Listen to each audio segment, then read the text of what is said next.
कृष्ण का कथन तुम्हें हम आज सुनाते हैं, भक्तों आज सुनाते हैं। अक्षय तृतीया की एक पावन गाथा गाते हैं, हम कथा सुनाते हैं। इस व्रत को करने वाले तो पुण्य कमाते हैं, भक्तों पुण्य कमाते हैं। अक्षय तृतीया की एक पावन गाथा गाते हैं, हम कथा सुनाते हैं। जो व्रत करे ये महान, उसका होता कल्याण, उसका होता कल्याण। जो व्रत करे ये महान।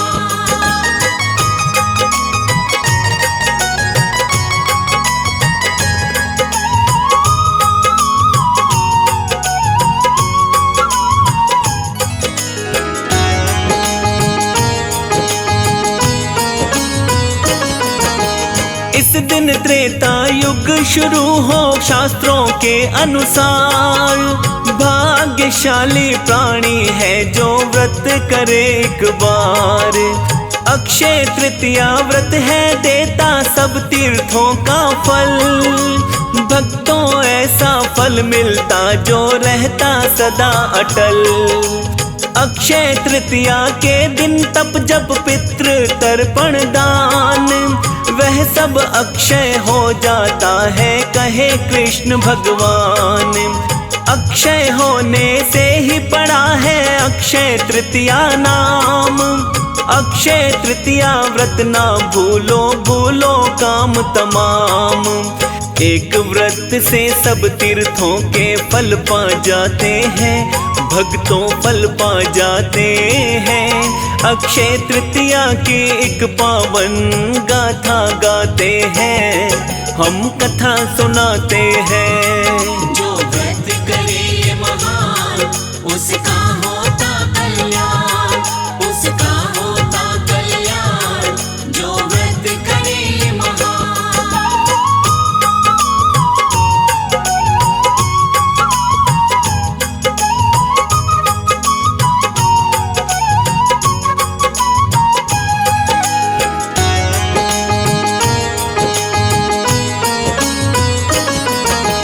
अक्षय तृतीया के दिन महत्व ज्यादा दान का।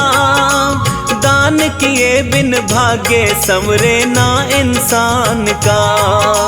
पंख खड़ाऊं दान में दीजिए और जूता छाता। जल से भरे एक मटके का भी वर्णन है आता। सत्तू अंतिल भूमि सोना दान में देते गाय। ब्राह्मण को जो प्राणी देगा बिगड़ी हरि बनाए। इन चीजों के दान से भारी पुण्य मिलता है। कारोबार व्यापार बड़ा ही तेजी से चलता है। दानी बंदे स्वर्ग लोक के पद को पाते हैं, हाँ हाँ पद को पाते हैं। अक्षय तृतीया की एक पावन गाथा गाते हैं, हम कथा सुनाते हैं। जो व्रत करे ये महान, उसका होता कल्याण, उसका होता कल्याण। जो व्रत करे ये महान।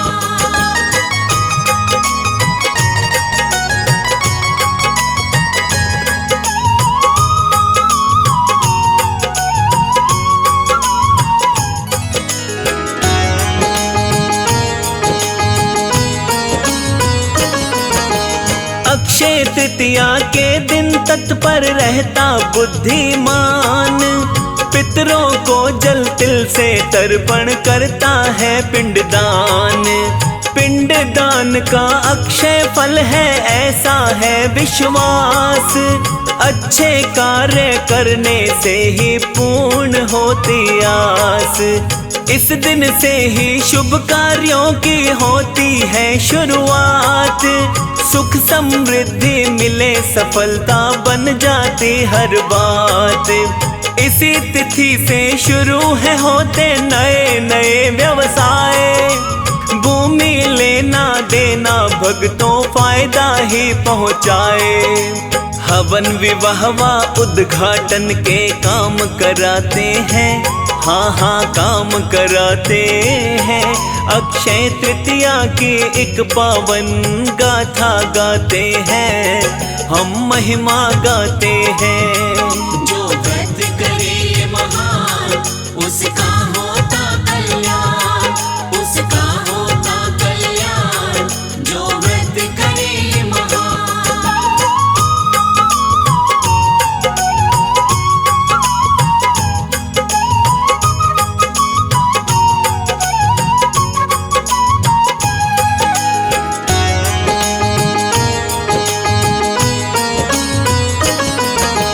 पूरा किए बिन नहीं छोड़ना जो भी करे प्रण।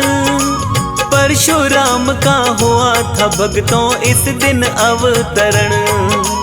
परशुराम जन्मोत्सव इस दिन मनाया जाता है। भक्त जनों के घर में बड़ा ही आनंद आता है।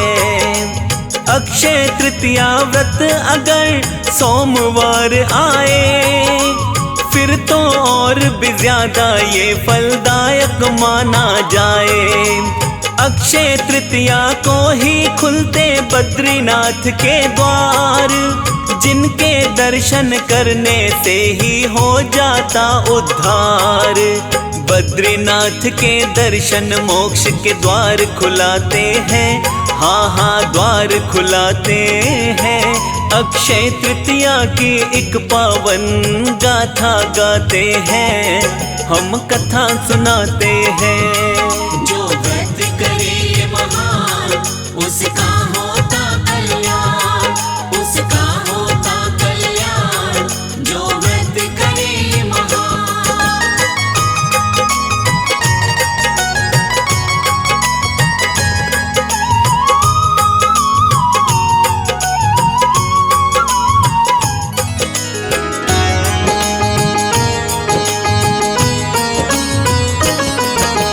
व्रत कथा का वर्णन करता भक्तों भविष्य पुराण। किसी नगर में रहता था एक बनिया बुद्धिमान। सत्यवादी ब्राह्मण पूजक वो सदाचारी था। आमदनी थी थोड़ी उसकी चिंतित भारी था। एक दिन उसको किसी ने सच्चा रास्ता दिखा दिया। अक्षय तृतीया वाला महत्व उसको बता दिया। बैसाख शुक्ल तृतीया को जो दान पुण्य करता, भवसागर से उसका बेड़ा पार उतरता। ऐसी बातें सुन के ज्ञानी रह ना पाते हैं, हाँ हाँ रह ना पाते हैं। अक्षय तृतीया की एक पावन गाथा गाते हैं, हम कथा सुनाते हैं। जो व्रत करे ये महान, उसका होता कल्याण, उसका होता कल्याण। जो व्रत करे ये महान।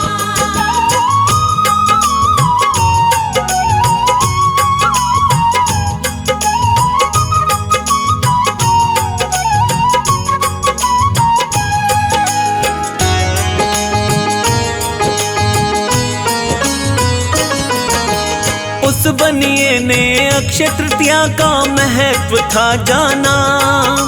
मैं भी अब ये काम करूँगा मन में था ठाना। अपने पितरों व देवों का तभी किया तर्पण। गंगा जी में स्नान किया व दान किया अर्पण। दही दूध जो गेहूं दान में शक्ति के अनुसार। सोना पंखा जल का मटका दिए दान में वार। ब्राह्मणों को दान दक्षिणा शुद्ध मन से प्रदान। पत्नी को कुछ ज्ञान नहीं था उसका ना अनुमान। पत्नी की बातों में बिल्कुल वो ना आते हैं, बिल्कुल ही ना आते हैं। अक्षय तृतीया की एक पावन गाथा गाते हैं, हम कथा सुनाते हैं। जो व्रत करे ये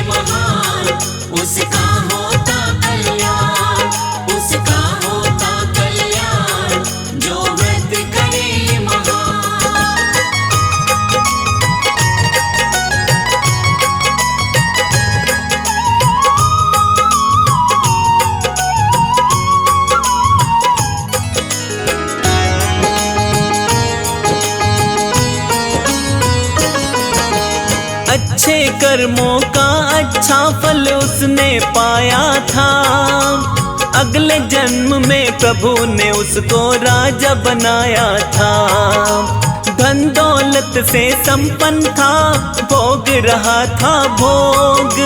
दर से कभी न खाली भेजे जो भी आए लोग। दीन दुखी की सेवा करता भेजे ना खाली। भरे रहे भंडारे धन के आई न कंगाली। अक्षय तृतीया व्रत के कारण ऐसा समय आया। मन मंदिर में भगवन रहते आनंद रंग छाया। बुद्धिमान जो होते मौका नहीं गवाते हैं, बिल्कुल नहीं गवाते हैं। अक्षय तृतीया की एक पावन गाथा गाते हैं, हम कथा सुनाते हैं। जो व्रत करे ये महान, उसका होता कल्याण, उसका होता कल्याण। जो व्रत करे ये महान।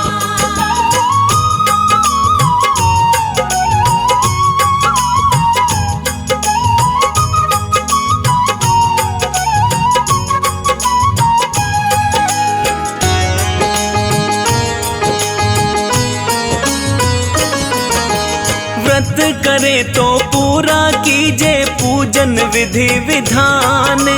आधी भक्ति से ना प्रसन्न होते कभी भगवान। चैत्र मास गुजरते ही तो लगता है बैसाख।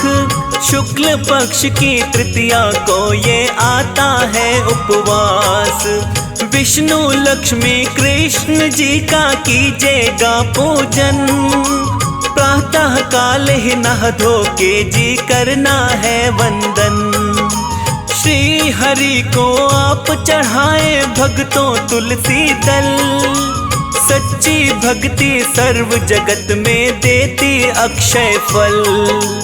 गंगा जैसा मनवा करके दीप जलाते हैं, हाँ हाँ दीप जलाते हैं। अक्षय तृतीया की एक पावन गाथा गाते हैं, हम कथा सुनाते हैं। जो व्रत करे ये महान, उसका होता कल्याण, उसका होता कल्याण। जो व्रत करे ये महान।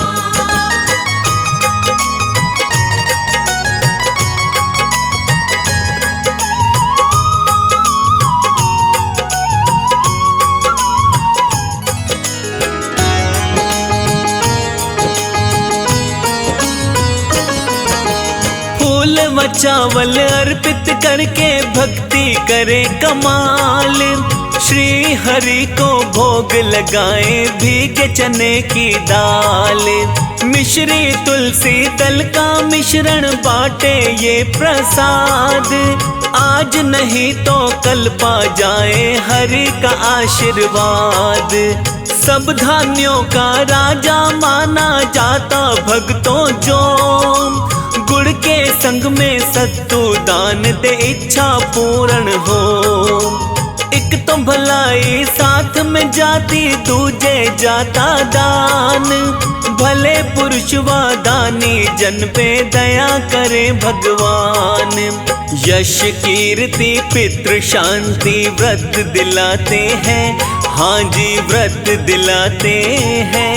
अक्षय तृतीया की एक पावन गाथा गाते हैं, हम कथा सुनाते हैं।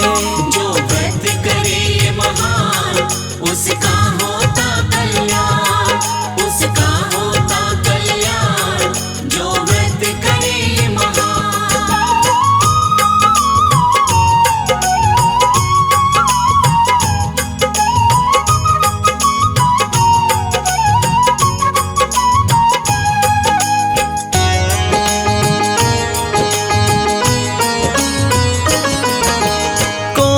व्यक्ति व्रत जो करता आलस्य को त्याग। मन मंदिर में सच्ची भक्ति उसके जाती जाग। शिव गौरा का फूलों से जो आप करे पूजन। जन्म जन्म के पाप मिटाए भोले का सिमरन। धर्म अर्थ व मोक्ष काम ये चारों वो पाता। कमल सिंह फिर ऐसा प्राणी भगवन को भाता। मनसा वचना कर्मण के पाप मिटे सारे। अक्षय तृतीया व्रत ने प्राणी करोड़ों है तारे। कहीं कथा में त्रुटि हो तो माफी चाहते हैं। हाँ हाँ माफी चाहते हैं। अक्षय तृतीया की एक पावन गाथा गाते हैं। हम महिमा गाते हैं। जो व्रत करे ये महान, उसका होता कल्याण, उसका होता कल्याण। जो व्रत करे ये महान।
पुलकभूषणमाश्रयन्ती भृगाङ्गनैव मुकुलाभरणं तमालम् अङ्गीकृताखिलविभूतिर्पाङ्गलीला माङ्गल्यदास्तु मम मङ्गलदेवताया मुग्ध्या मुहुर्विदधति वदने मुरारे प्रेमतृपा प्रणिहितानि गतागतानि मालादृशोर्मधुकरविमोहोत्पलेया सा मयि श्रियं दिशतु सागरसम्भवाया विश्वामरेन्द्रपदवीभ्रमदानदक्ष मानन्दहेतुरधिकं मधुविद्विषोऽपि ईशन्निषिदतु मयि क्षणमिक्षणार्था मिन्दोवरुदर सहोदरमिन्दिराय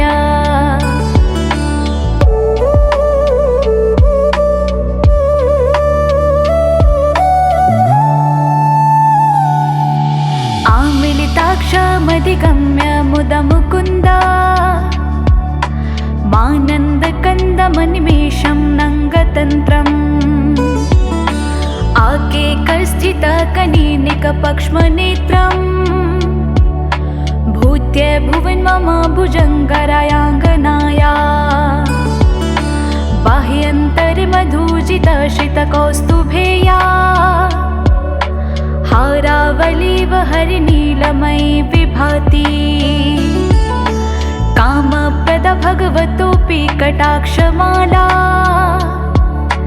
कल्याण भावहतु मे कमलालयाया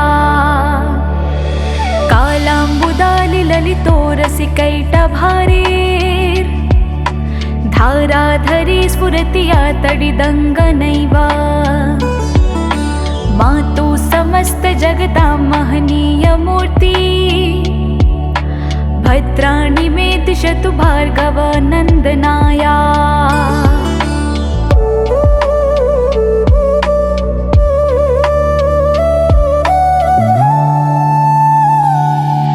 प्राप्तं पदं प्रथमतः किल यत्प्रभावान् माङ्गल्यभाजि मधुमायनि मन्मथेन मध्यापतेतदिहमन्थरमिक्षणाढा मन्दालसं च मकरालय कन्यकाया दद्यात् दयानुपवनो द्रविणाम्बु धारां स्मिव किञ्चन विहङ्गशिशो विषणन् दुष्कर्म धर्ममपनीय चिराय दूरम् नारायण प्रणयिनी नयनाम्बुवाः इष्टाविशिष्टमतयोऽपि यथा ययात्रा दृष्ट्या त्रिविष्टपपदं सुलभं लभन्ते दृष्टिप्रहुष्टकमलोदरदीप्तिरिष्टा पुष्टिकृशिष्ट मम पुष्करविष्टराया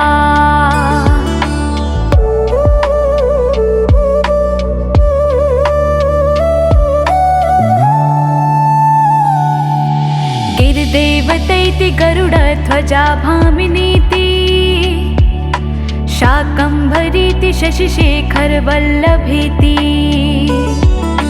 सृष्टिस्थितिप्रलयकेलीषु संस्थितायै तस्यै नमस्ते भुवनैकगुरोस्तरुण्यै श्रुत्यै नमोऽस्तु ते शुभकर्मफलप्रसूत्यै रत्यै नमोऽस्तु ते रमणीयगुणान्वायै शक्त्यै नमोऽस्तु शतपात्रनिकेतनायै पुष्ट्यै नमोऽस्तु पुरुषोत्तमवल्लभायै नमोऽस्तु नालिकनिभाननायै नमोऽस्तु दुग्धोदधी जन्मभूत्यै नमोऽस्तु सोमामृतसोदरायै नमोऽस्तु नारायण वल्लभायै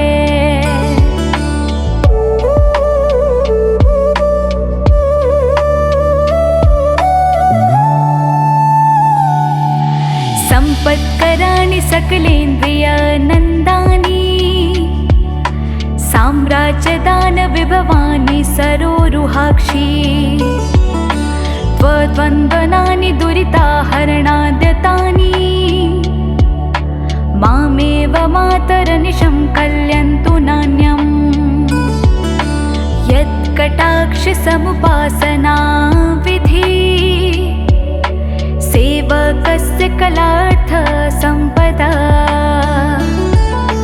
सन्तनोति वचनाङ्गमानसंसा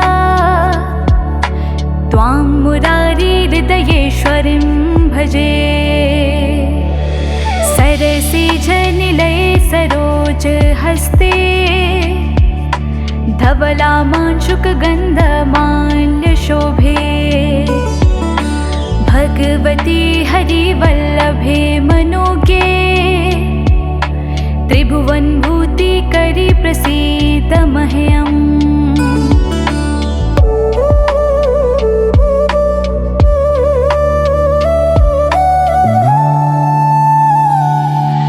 दत्तिस्तिमी कनकुम्भमुखावसृष्टि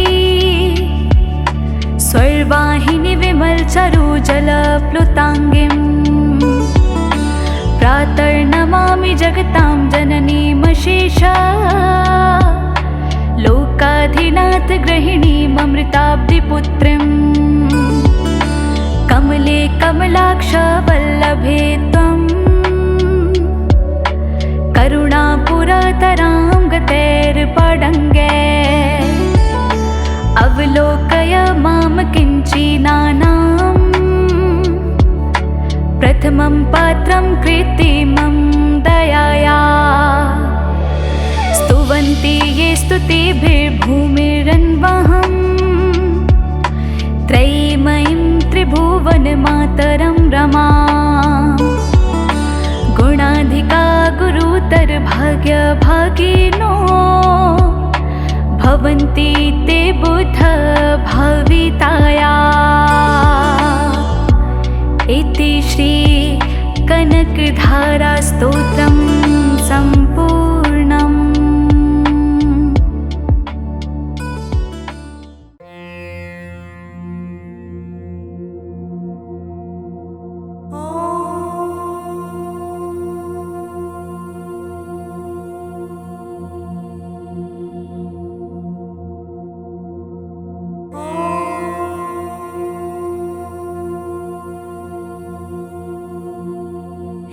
हिरण्यवर्णां हरिणीं सुवर्णरजतस्रजा चन्द्रां हिरण्यमयीं लक्ष्मीं ताम् आवह जात्वेदो लक्ष्मीं मनपगामिनीं यस्यां हिरण्यं विन्देयं गामाश्वं पुरुषानहम् अश्वपूर्वामरथमध्यां हस्तिनादप्रबोधिनीं श्रियं देवीमुप्रहये श्रीमार्देवीर्जुष्यतां कांसोऽस्मितां हिरण्यप्राक्रामार्द्रां ज्वलन्तीं तृप्तां तर्पयन्ती पद्मे स्थितां पद्मवर्णां तामी होपहृश्रियं चन्द्रां प्रभासां यशसा ज्वलन्तीं श्रियं लोके देवजुष्टामुदारां तां पद्मनीमीं शरणमहं प्रपद्ये लक्ष्मीर्मिमे नश्यन्तां त्वां वृणे आदित्यवर्णे तप तपसो अधिजातो वनस्पतिस्तव वृक्षोऽथ बिलवः तस्य फलानि तपसा नुदन्तु मायान्ताराश्च बाह्या लक्ष्मीः उपेतु मामदेव सखः कीर्तिश्च मणिना सह प्रादुर्भूतोऽस्मि राष्ट्रे अस्मिन् कीर्तिमर्धि ददातु मे श्रुतिपासामलां ज्येष्ठा मलक्ष्मीं नाश्याम्यहम् अभूतिं समृद्धिं च सर्वां निर्णुद मे गृहात् गन्ध्वारां दुराधर्षां नित्यपुष्टां करीषिणीम् ईश्वरीं सर्वभूतानां तामिहोपपहवै श्रियम् मनसः काममाकुतिं वाचः सत्यमशीमहि पशूनां रूपमनस्य मयि श्रियः श्रयन्तां यशः कर्दमेन प्रजाभूता मयि सम्भव कर्दम श्रियं वासय मे कुले मातरं पद्ममालिनी आपः सृजन्तु सिंह्नानि चिक्लितवसमे गृहे नीचा देवीं मातरं श्रियं वासय मे कुले आर्द्रां पुष्करिणीं पुष्टिं पिङ्गलां पदमालिनीं चन्द्रां हिरण्यमयीं लक्ष्मीं जातवेदो मावः आर्द्रां यः कारिणीं यष्टिं सुवर्णां हेममालिनीं सूर्यां हिरण्यमयीं लक्ष्मीं जातवेदो आवह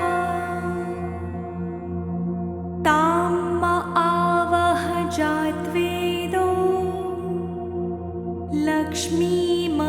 लक्ष्मीमनपगामिनीं यस्यां हिरण्यं प्रभूतं गावो दास्यो अविश्विनी देयं पुरुषानहं यः शुचिः प्रयतो भूत्वा जुहुयादज्यमन्वहम् श्रियः पञ्चदश चमचा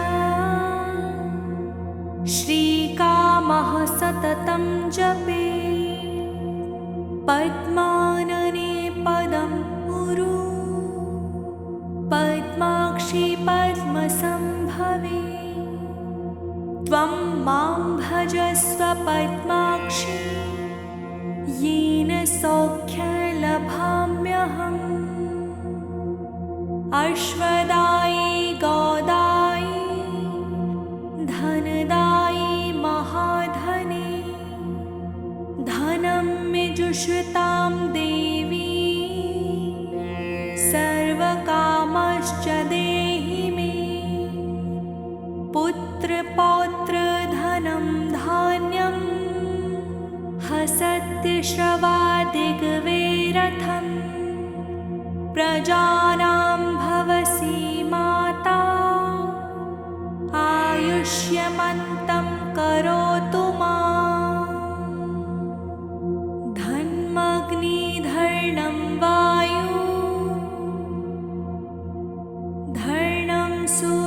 धनं वसुः धन्मिन्द्रो बृहस्पतिर्वरुणं धन्मश्रुते वैनतेये सोमं पिब सोमं पिबुति वृत्रः सोमं धनस्य सोमिनो मह्यं ददातु सोमिनः न क्रोधो न चामातर्स्यं न लोभो न शुभामतिः भवन्ति कृतपुण्यानां भक्तानां श्रीसूक्तं जपेत् सदा वर्षन्तु ते विभावरी दिवो अभ्रस्य विद्युतः रोहन्तु सर्वबीजानव ब्रह्मद्विषो जाहि पद्मप्रिये पद्मिनी पद्महस्ते पद्मालये पद्मदलायत्याक्षी विश्वप्रिये विष्णु मनो अनुकूले त्वत्पादपद्मं मयि सन्निधस्तव या सा पद्मसन्नस्था विपुल कटितटी पद्मपत्रायताक्षी गम्भीरावर्तनाभिः स्तनभरा नमितशुभ्रवस्त्रोत्त्रिया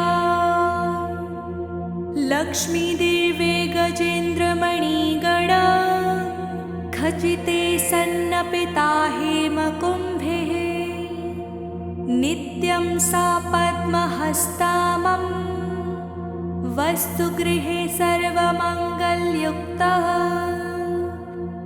लक्ष्मीं क्षीरसमुद्रराजतनयां श्रीरङ्गधामेश्वरीं दासीभूतसमस्तदेववर्णितां लोकैकदीपाकुरां श्रीमन्मदकटाक्षलब्धविभव ब्रह्मोन्द्रगङ्गाधरां त्वां त्रिलोक्यकुटुम्बिनीं सरसिजां वन्दे मुकुन्दप्रियां सिद्धलक्ष्मीर्ममोक्षलक्ष्मीर्जलैलक्ष्मी सरस्वती श्रीलक्ष्मीर्वलक्ष्मी च प्रसन्ना मम सर्वदा वराकुशोपाशं भीतिमुद्रां करेर्वहन्ति कमलासंस्थां बालार्ककोटिप्रतिभां त्रिणोत्रां भजे माध्यां जगदीश्वरीं तां सर्वमङ्गलमाङ्गल्ये शिवे सर्वार्थसाधिके शरण्ये त्र्यम्बके देवी नारायणी नमोऽस्तुते सरसिजनिलय सरोजहस्ते धवलतरांशुकगन्धमाल्यशोभे भगवती हरिवल्लभे मनोज्ञे त्रिभुवनभूतिकरी प्रसीदमहम् विष्णुपत्नीं क्षमादेवीं माधवीं माधवप्रियां विष्णोः प्रियासखीं देवीं नमाम्यच्युतवल्लभां महालक्ष्मी च विद्महे विष्णुपत्नी च धीमहि तन्नो लक्ष्मीः प्रचोदयात्। श्रीवर्चस्यमायुष्यमारोग्यमाविधा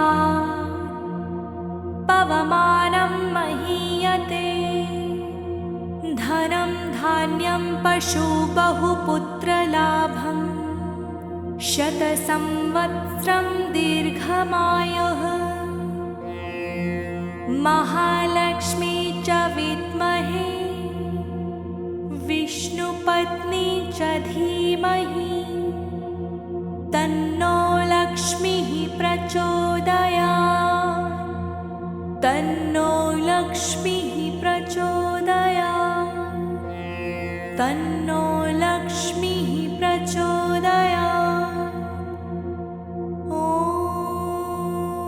शान्ति शान्ति शान्तिः।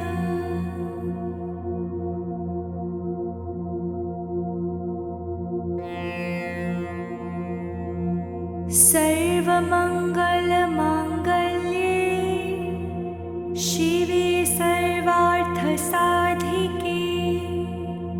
शरण्ये त्र्यम्बके देवी नारायणी नमोऽस्तुते।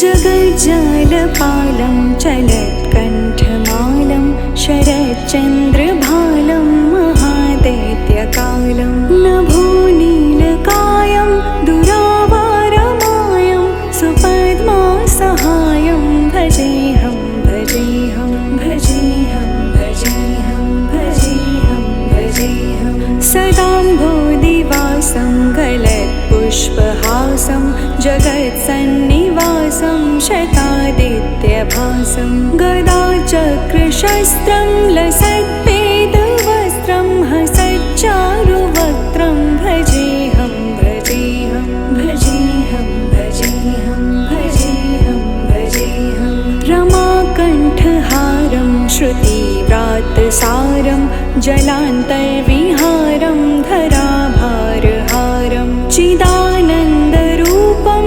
मनोज्ञस्वरूपं धृतानेकरूपं भजेऽहं भजेऽहं भजेऽहं भजेऽहं भजेऽहं भजेऽहं जराजन्महीनं परानन्दपीनं समाधानलीनं सदैवानवीनं जगज्जन्महेतुं सुरानेककेतुं त्रिलोकैकसेतुं भजेऽहं भजेऽहं भजेऽहं भजेऽहं भजेऽहं भजेऽहं कृतान्मायगानं खगाधीशयानं विमुक्तेर्निदानं हरारातिमानं स्वभक्तानुकूलं जगद्वेक्षमूलं निरस्तार्थशूलं भजेऽहं भजेऽहं भजेऽहं भजेऽहं भजेऽहं भजेऽहं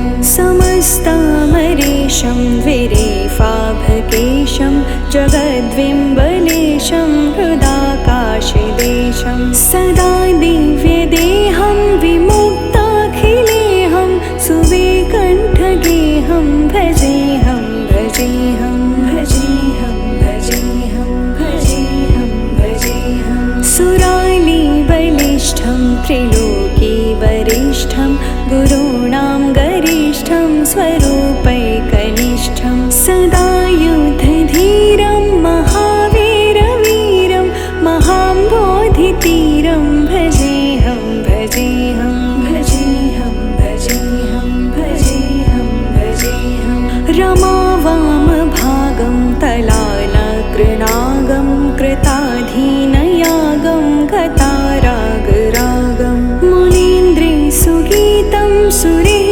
सम्परीतं गुणोधैरतीतं भजेऽहं भजेऽहं भजेऽहं भजेऽहं भजेऽहं भजेऽहम् इदं यस्तु नित्यं समाधाय चित्तं पठेदष्टकं कण्ठहारं मुरारेः स विष्णुर्विशोकं ध्रुवं याति लोकं जराजन्मशोकं पुनर्वन्दितेनो जराजन्मशोकं पुनर्वन्दितेनो इति हरिस्तोत्रं सम्पूर्णम्।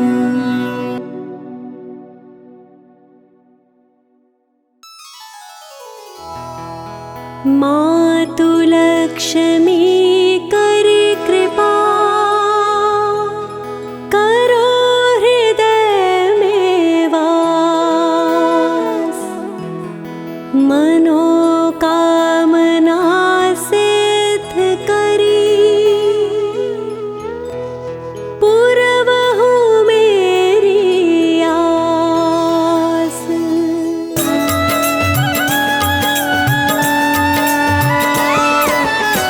सिंधु सुता में सुमिरो तो ही ज्ञान बुद्धि विद्या देहु मोही तुम समान नहीं कोई उपकारी सब विधि पुरवहु आस हमारी।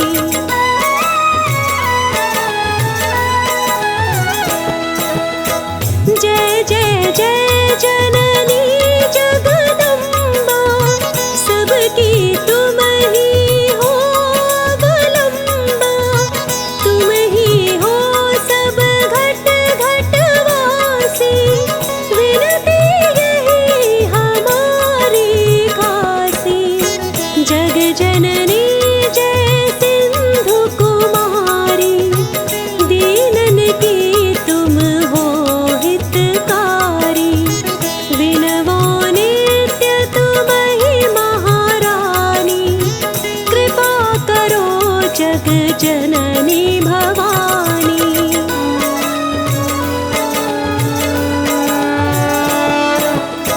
केहि विधि स्तुति करो तिहारी सुधिली जय अपराध बिसारी कृपा दृष्टि चितवो मम ओरी जग जननी विनती सुन मोरी।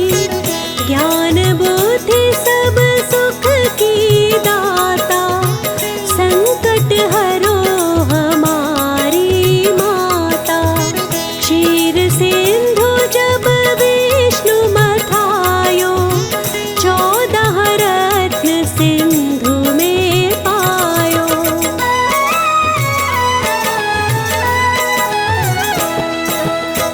14 रत्न में तुम सुख राशि सेवा कियो प्रभु मन दासी।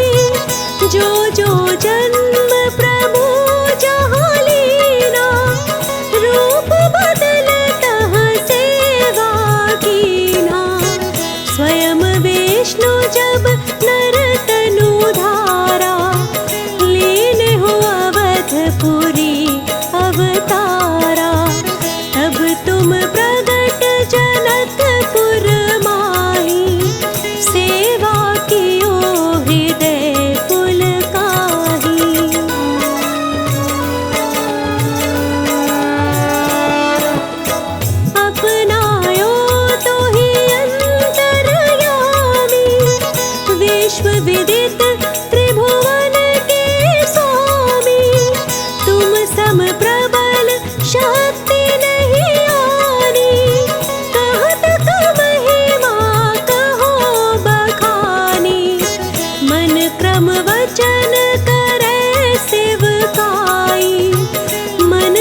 विप्र बुलाए के पाठ करावे, शंका दिल में कभी न लावे। पाठ करावे दिन 40, ता पर कृपा करे गोरीसा।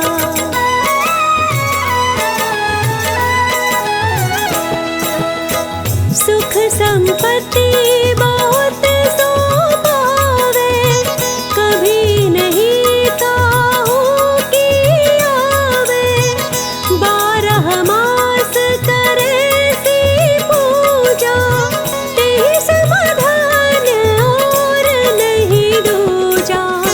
प्रतिदिन पाठ करे मन माही, उन सम कोई जग में नाही। बहुविधि क्या मैं करो बड़ाई, ले परीक्षा ध्यान लगाई।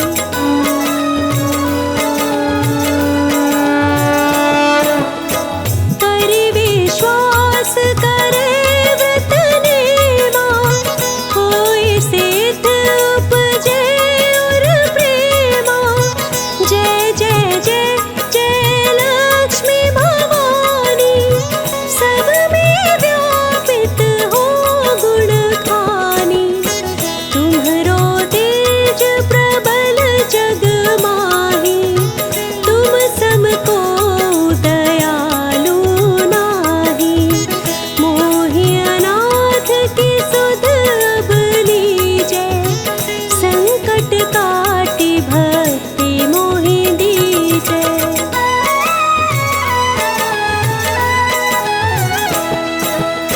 भूल चूक करी क्षमा हमारी, दर्शन दीजे दशा निहारी।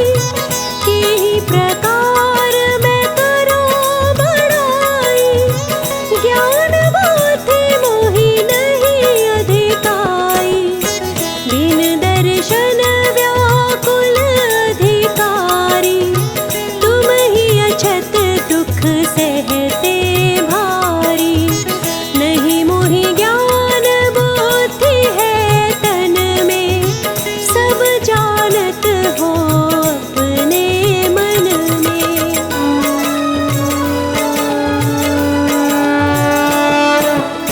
नहीं मोहि ज्ञान बुद्धि है मन में, सब जानत हो अपने मन में।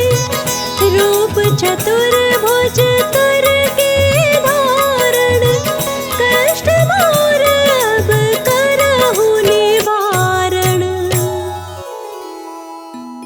कष्ट मोर अब करहु निवारण।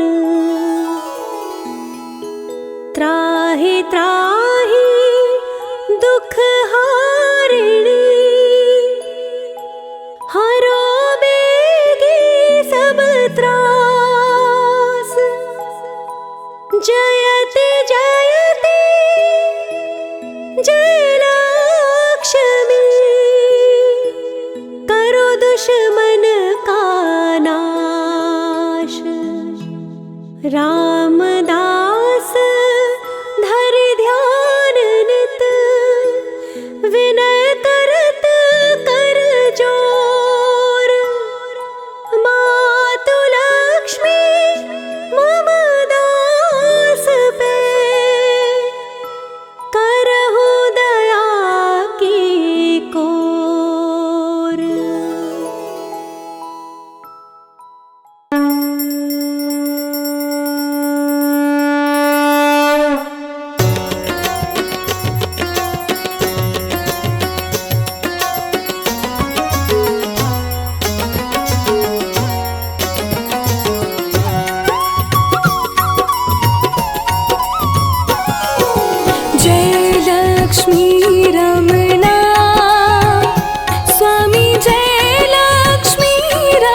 नाम जपन क्यों छोड़ दिया,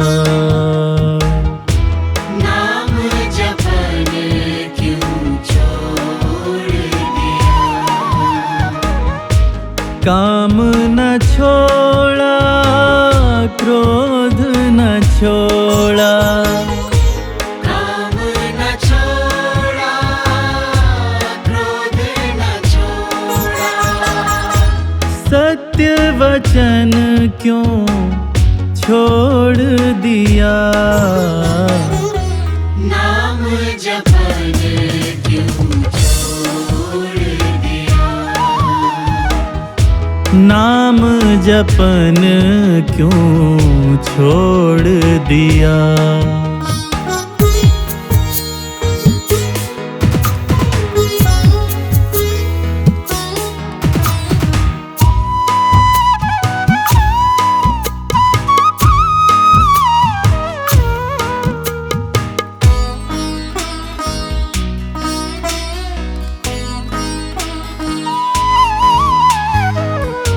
मोह न छोड़ा, लोभ न छोड़ा, मोह न छोड़ा, लोभ न छोड़ा। मोह न छोड़ा, लोभ न छोड़ा, मोह न छोड़ा, लोभ न छोड़ा। लोभ न छोड़ा तो हरि का भजन क्यों छोड़ दिया, नाम जपन क्यों छोड़ दिया। नाम जपन क्यों छोड़ दिया।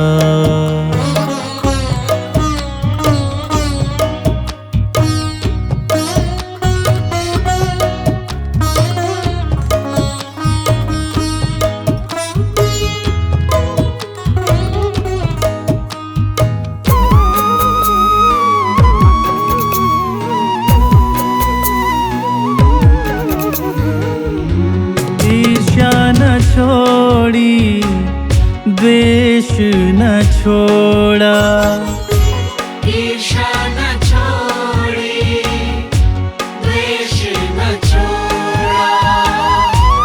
ईर्ष्या न छोड़ी, द्वेष न छोड़ा, ईर्ष्या न छोड़ी, द्वेष न छोड़ा। द्वेष न छोड़ा तो प्रीत करन क्यों छोड़ दिया, नाम जपन क्यों छोड़ दिया। नाम जपन क्यों छोड़ दिया।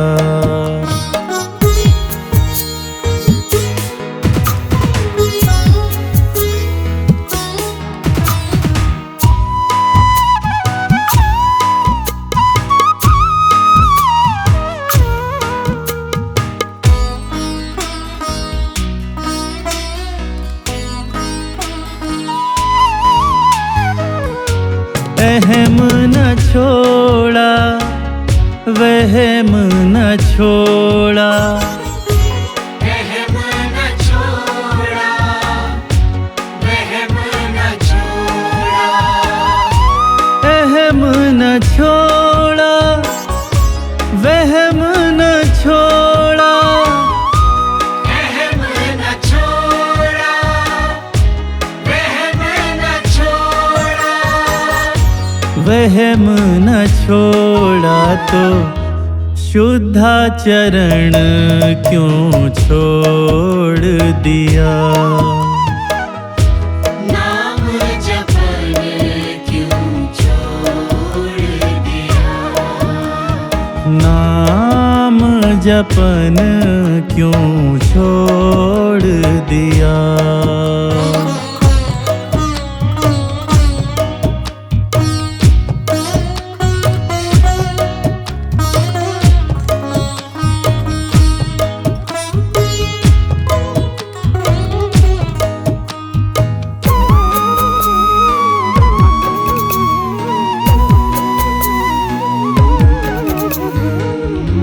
दुष्कर्मों में उलझ के पगले। दुष्कर्मों में उलझ के पगले। दुष्कर्मों में उलझ के पगले। दुष्कर्मों में उलझ के पगले। उलझ के पगले सत्य कर्म क्यों छोड़ दिया। नाम जपन क्यों छोड़ दिया।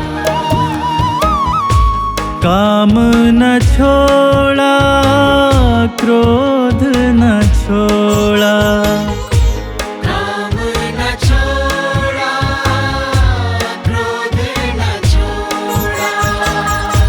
सत्य वचन क्यों छोड़ दिया। नाम जपन क्यों छोड़ दिया। नाम जपन क्यों छोड़ दिया।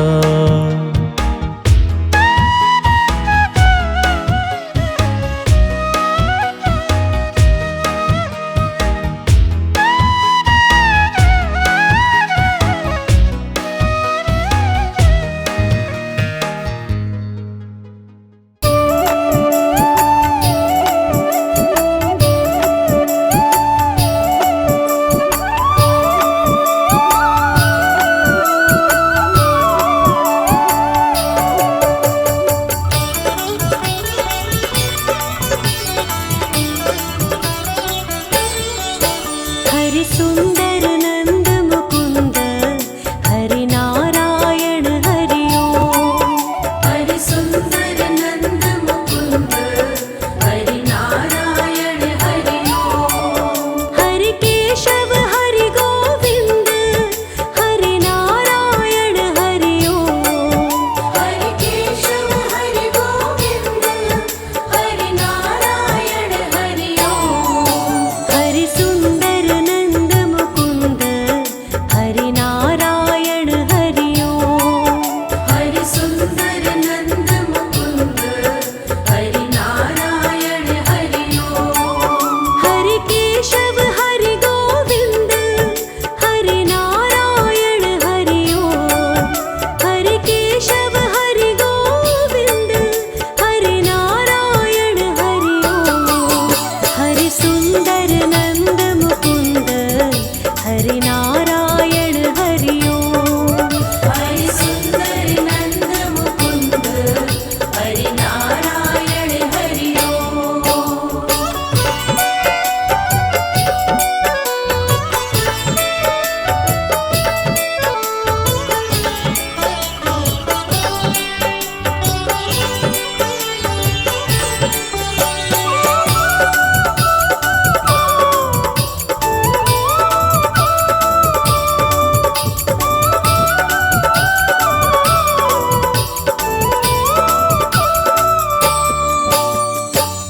वनमाली मुरलीधारी गोवर्धन गिरिवरधारी। वनमाली मुरलीधारी गोवर्धन गिरिवरधारी। वनमाली मुरलीधारी गोवर्धन गिरिवरधारी। वनमाली मुरलीधारी गोवर्धन गिरिवरधारी।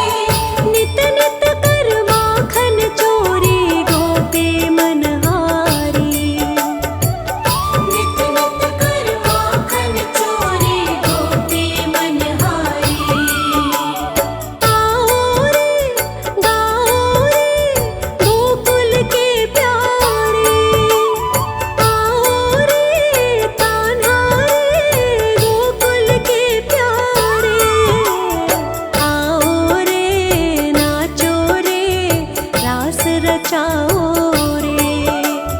आओ रे नाचो रे रास रचाओ रे। हरि सुंदर नंद मुकुंद हरि नारायण हरि ओम।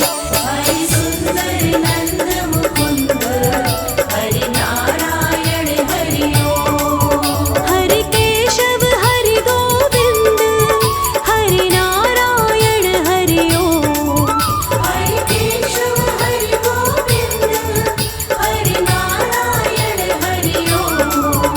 हरि सुंदर नंद मुकुंद हरि नारायण हरि ओम। हरि सुंदर नंद मुकुंद हरि नारायण हरि ओम।